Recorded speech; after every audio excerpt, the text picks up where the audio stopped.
అలాగే నామినేషన్లు అయితే కంప్లీట్ అయిపోయినాయండి. ఈ వారం నామినేషన్లో బేబక్క, సోనియా, శేఖర్ భాష, విష్ణుప్రియ, పృథ్వీ, మణికంఠ మొత్తం 6 మెంబర్స్ అయితే హౌస్లోకి అయితే నామినేట్ చేయబడ్డారు. ఈ నామినేషన్ ప్రక్రియ ఇంతటితో పూర్తయింది. తర్వాత నామినేషన్ అయిపోయాక యష్మి గౌడ ఏడుస్తుంది.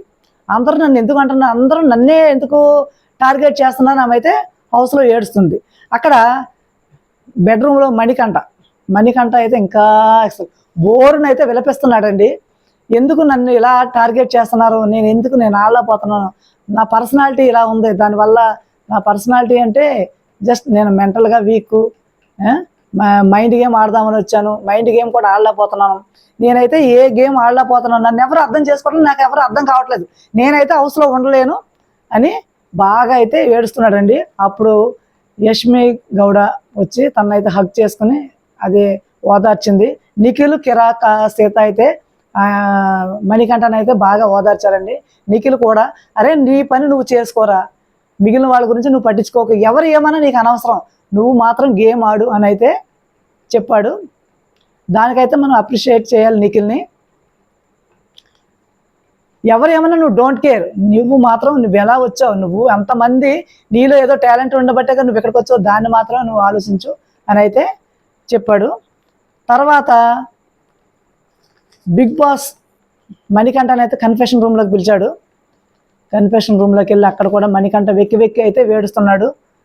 బయట నాకు రెస్పెక్ట్ లేదు, నేను ఇప్పుడు వారంలోనే బయటికి వెళ్ళిపోతే నాకు రెస్పెక్ట్ ఎవరిస్తారు, నాకు నా వైఫ్ నుంచి కానీ, నా వైఫ్ యొక్క పేరెంట్స్ నుంచి కానీ, వీళ్ళందరి నుంచి కూడా, నాకు సొసైటీ నుంచి కూడా నాకు రెస్పెక్ట్ రాదు. వారంలో నేను తిరిగి వెళ్ళిపోతే వీడు ఎందుకు పనికిరాడా, వీడు అన్ఫిట్, నాకు అసలు డబ్బు కావాలి, డబ్బు లేదు, నా పాప కావాలి, నాకు స్టెప్ ఫాదర్ కావాలి, ఇవన్నీ కూడా నాకు కావాలి అని అతనైతే ఏడుస్తున్నాడు కన్ఫెషన్ రూమ్లో. అప్పుడు బిగ్ బాస్ ఏమన్నాడంటే, మీరైతే ఎందుకైతే ఏడుస్తున్నారు, కొన్నిసార్లు మన మాటలు మన బలం మనమే గ్రహించలేం, మీకు బలం ఉంది కాబట్టి మీరు ఇక్కడ దాకా వచ్చారు, మీరు అది ఒకటే పాయింట్ అయితే గుర్తుంచుకోండి, మీకు బలం ఉంది కాబట్టి బిగ్ బాస్ హౌస్లోకి వచ్చారు, అటువంటి బలాన్ని మీరు గ్రహించట్లేదు, మీ బలాన్ని మీరు గ్రహించాలి.